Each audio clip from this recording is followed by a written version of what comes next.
There are moments in sports, in entertainment, that feel ... different. Moments that crackle with an energy you can't quite explain. It's not just the performance. It's the air around it. It's the feeling that something under the surface has finally, irrevocably broken. We were all there for a celebration. A return. The crowd was electric. A sea of voices chanting one name. They were cheering for Rhea's return. After months of silence, of injury, of waiting, ... she was back. The hero had come home, and the building felt like it was going to levitate. The music stopped. The cheers caught in 20,000 throats. Liv smiled.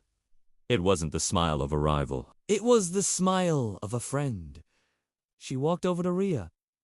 The two embraced. And in that moment, the entire audience exhaled. It was a sign of respect. A passing of the torch. A welcome home. And then, boom! One brutal, sickening attack that left everyone speechless. Liv didn't just hit her. She dismantled her. She stood over her former friend, her face not one of anger, but of cold, chilling clarity. This wasn't just revenge. This wasn't just a heel turn.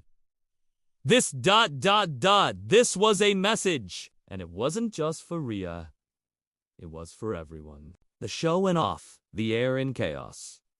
There was no music, no commentary, just the sound of booing, and underneath it, a profound, unsettling silence. The camera lingered on Liv Morgan's back as she walked up the ramp, never once looking back at the destruction she had left behind. She didn't raise her arms in triumph. She didn't soak in the hatred. She just ... left, as if her work was done. Backstage, the scene was one of frozen disbelief. Usually, after a major segment, the gorilla position is buzzing. Producers are yelling. Wrestlers are congratulating each other. A controlled chaos. But not this time. The other performers, the women who shared that locker room, just watched the monitor. No one spoke. Becky Lynch, Bayley, Bianca Belair, the pillars of the division. They didn't look angry. They looked knowing. They understood something the audience didn't. This wasn't in the script, or if it was, the emotion behind it was frighteningly real. Rhea was eventually stretchered out, but the focus wasn't on her. It was on the empty space Liv had left. It was a vacuum, a void, and in that void, 1,000 questions started to swirl. Why now? Why like this? What could possibly motivate an attack so personal, so brutal, that it felt less like a story and more like a statement? The air was thick with the unsaid, and the one person who had the answers was already gone. To understand what happened in that ring, you have to understand the news that broke just 3 hours earlier. It wasn't announced on television. It was a leak. A rumor from a journalist that spread through the internet like a wildfire. Brock Lesnar was returning. Not just returning, but reportedly signed to a contract that dwarfed almost everyone else on the roster. He was rumored to be walking directly into the main event of the next pay-per-view. A man who appears, destroys, and vanishes. While the rest of the roster, particularly the women's division, grinds for 300 days a year. This news had landed in the locker room like a lead weight. It was a reminder of the glass ceiling they all felt. Even at the very top, they had fought for their own main events. They had scratched and clawed for every minute of screen time, for every headline, and in one afternoon, with one phone call, it felt like all that progress had been dismissed. The system, they felt, was still rigged. So when Liv Morgan, a woman who had personified that grind, who had worked her entire life for a taste at the top, walked into that arena, ... she wasn't just carrying her revenge tour baggage. She was carrying the collective weight of an entire locker room's frustration. The air was already poison. And Rhea Ripley, the returning hero, just happened to be the one standing in the blast radius of an explosion that had been building for years. The attack on Rhea was the match. Brock Lesnar's contract was the gasoline. The fire that erupted was a silent protest. The phrase, "enough is enough," wasn't shouted. It wasn't tweeted. It was whispered. It was the look exchanged between two veterans as they passed in the hallway. It was the sudden, unified decision by half the women's roster to leave the building early, citing unsafe work environments. It was a walkout, but a quiet one. A coordinated, silent statement that left management scrambling. They weren't angry at Live. They were angry for her. They saw her attack not as a betrayal of Rhea, but as a desperate act of self-preservation. Liv had decided that if the company was going to treat their division as secondary, if they were going to prioritize a part-time attraction over their full-time dedication, then she would no longer play their game. She would not wait for a moment. She would not ask for the spotlight. She would take it by any means necessary. She hijacked the entire show. She made herself the main event. And in doing so, she became a martyr for a cause that every other woman in that room believed in, even if they were too afraid to say it out loud. The message was clear. If you won't build us up, we will tear your show down. By morning, the wrestling world was cleft in two. The internet was a war. On one side, you had the purists, the fans who were incensed. How could Liv do this? She ruined Rhea's return. It was selfish. It was unprofessional. They saw only the act itself, a brutal betrayal of a beloved star. They demanded she be fired, suspended, punished. But on the other side, a new, louder narrative was forming. This side connected the dots. They saw Liv's attack through the lens of the Lesnar news. Podcasts, forums, and social media feeds were filled with a different take. Liv did what she had to do. Why should she wait her turn when Brock Lesnar never has to? Rhea is a casualty of a bigger war. Suddenly, Liv Morgan wasn't a villain. She was a revolutionary. She had exposed the perceived hypocrisy at the heart of the business. The company wanted to sell two stories, Rhea's triumphant return and Brock's dominant comeback. But Liv, with one act of violence, had merged them. She had forced the audience to choose. And in doing so, she had backed the company into a corner. They couldn't ignore the conversation. She was the conversation. The outrage was exactly what she wanted. But what about Rhea? In this entire explosive dialogue, the person who was actually attacked, the one lying in a hospital bed in the narrative, was forgotten. Her triumphant return, months of grueling physical therapy, the emotional journey back to the ring, ...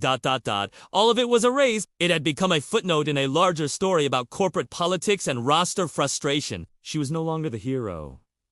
She was just a catalyst. We can imagine her, alone in the dark of a trainer's room, ice on her neck, staring at a phone, watching their own name trend, but only as an accessory to Liv Morgan's rebellion and Brock Lesnar's contract. What must that feel like? To work so hard for a moment, only to have it stolen.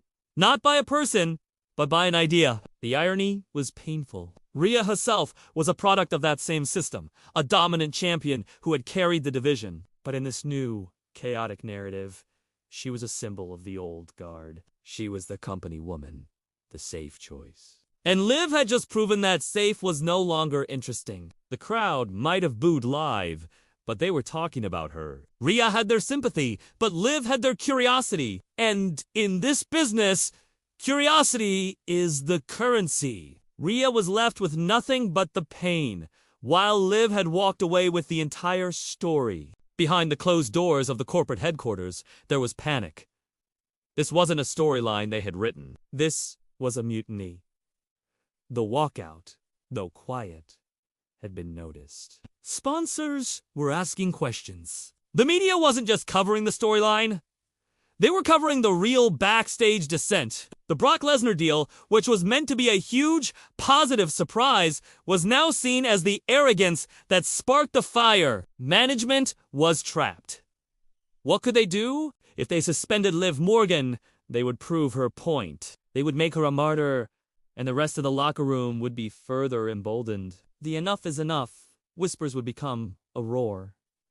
The media would crucify them. But if they did nothing, if they just let Liv get away with it, they would be validating her methods. They would be admitting that the only way to get ahead is to go into business for yourself, to break the rules, to literally attack your coworkers. They would be encouraging anarchy.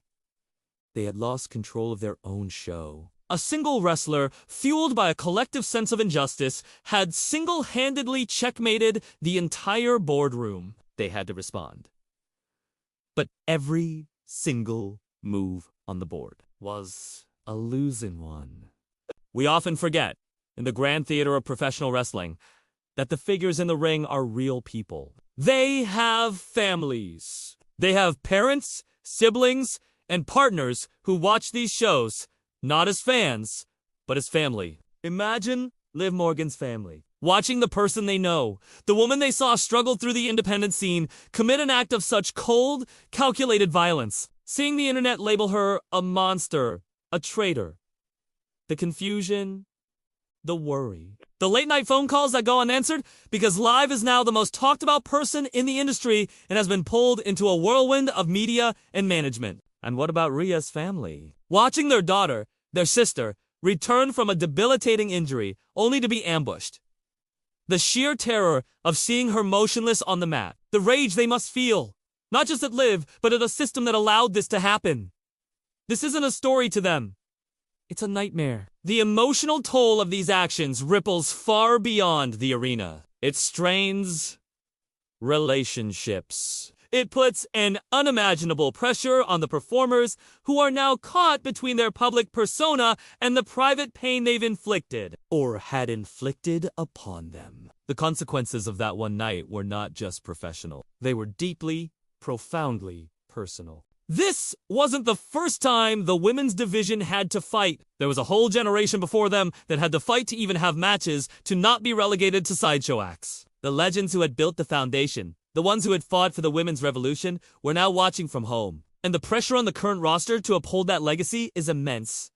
This walkout, this rebellion, it wasn't just about Brock Lesnar's paycheck. It was about honoring the work of the women who came before. It was a statement that they would not allow that hard-won progress to slide backwards. They felt they were letting the legends down by not speaking up. But by speaking up in this way, they also risked shattering the revolution narrative that the company loved to promote. Liv's attacker was a gamble with a collective legacy. Was she honoring the fight, or was she disrespecting the platform they had all built? The veterans, the Hall of Famers, were now being asked in interviews what they thought, and they, too, were split. Some condemned the unprofessionalism, while others, with a knowing look in their eyes, said, "Sometimes you have to make them listen." The entire history of women's wrestling was hanging in the balance, resting on the fallout of this one desperate act. The next show, the opening segment. No music, no fireworks, just an empty ring. The crowd is buzzing, a low, angry hum. They want answers. They want blood. And then her music hits. But it's cut short. Liv Morgan walks out, not in her ring gear, but in street clothes. She looks pale, tired, but resolute. She climbs into the ring and a producer hands her a microphone. She stands in the center of the ring, in the exact spot where she attacked Rhea. The boos are deafening. They are throwing trash. This is pure, unfiltered hatred. Liv doesn't speak.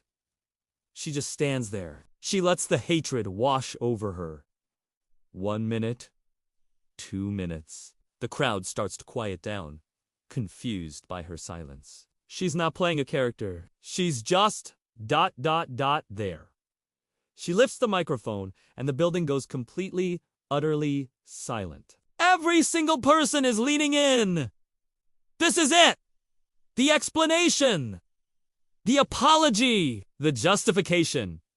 The entire industry is holding its breath. The future of the division. The response to the Lesnar controversy. The very stability of the company. It all hangs on the next words she speaks.